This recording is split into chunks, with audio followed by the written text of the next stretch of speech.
Let's talk about electroconvulsive therapy or ECT. This is becoming a little bit more common because the stigma behind it has been removed. And it's a great treatment for people that have resistance to pharmacological intervention or cognitive behavioral therapy, especially things like depression or bipolar.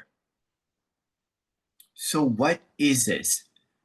Well, when the brain is not functioning properly, and I'm just going to give you a brief synopsis before we get into the specifics. When we talk about EKGs and we talk about the heart doing one of these, a dysrhythmia, it's out of control, medication doesn't work, nothing is working at this point, right? We tried one medication, we tried another medication, we tried this, we tried that, we tried ice water immersion and, in ventricular tachycardias like SVT. And we're sitting here, we're doing one of these and we can't get it out with medication, with other interventions. What is our last resort to get this heart to start going?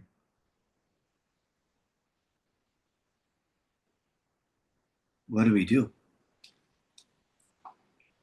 We cardiovert them with their heart. We cardiovert them. We shock them. In depression, in bipolar, when pharmacological intervention does not work, when CBT does not work, what are we doing when the brain is going like this? Now it's the brain that's doing this. Well, we shock them. Same concept, different organ. So when the brain isn't functioning properly, we do this ECT, this electroconvulsive therapy, which is controlled. It is a medical procedure where we do pass an electric current through the brain. We do it under general anesthesia. And what this does is it sends them into a generalized seizure, which is also known as your tonic-clonic seizure. But we're doing this on purpose. It's a reset. It's under a minute.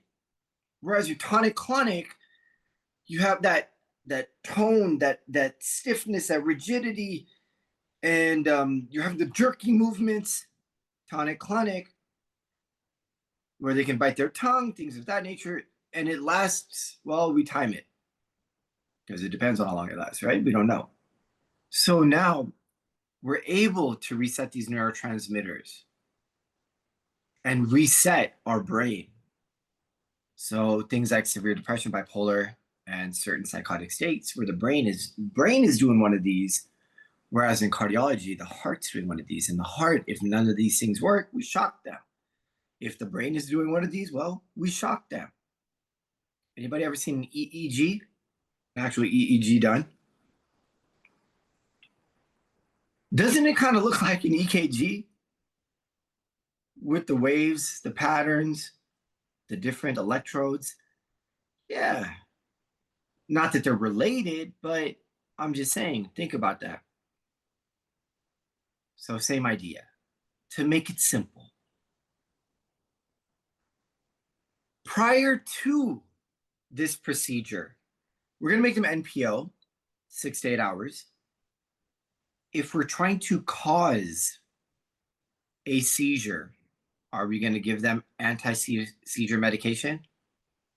No, we're going to hold it. If we're trying to cause a seizure, are we going to give a treatment for seizures like benzodiazepines? No, because then I can't induce a seizure. They go under general anesthesia, which we'll talk about, with a muscle relaxant, and they'll be unconscious. We put a mouth guard in because we are causing that generalized seizure, which is also known as a tonic-clonic seizure. So what is general anesthesia? It is a medically induced anesthetic process, but it's reversible.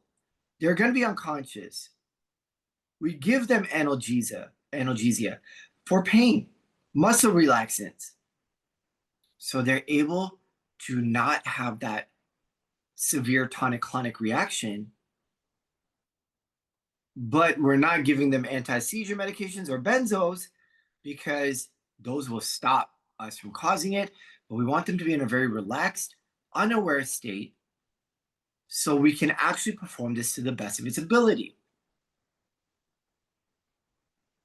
We don't want them to feel anything or remember the procedure, hence the general anesthesia. So what do we use? Things like succinylcholine. As we get towards the end of this procedure, as we get to the end of this lecture, you will see where succinylcholine presents itself for a second time. So know this drug, identify this drug, know that it's used for general anesthesia and ECT, and then as we get further, there's a genetic component that, for instance, in this situation, that if they're given succinylcholine, that they can develop, when we talk about the difference between malignant hyperthermia and neuroleptic malignant syndrome. And again, we're going to make sure that they're safe and comfortable while allowing this therapeutic shocking of the brain to occur. After the procedure, they will be disoriented, so don't allow them to drive. They may not remember what happened, so that retrograde amnesia.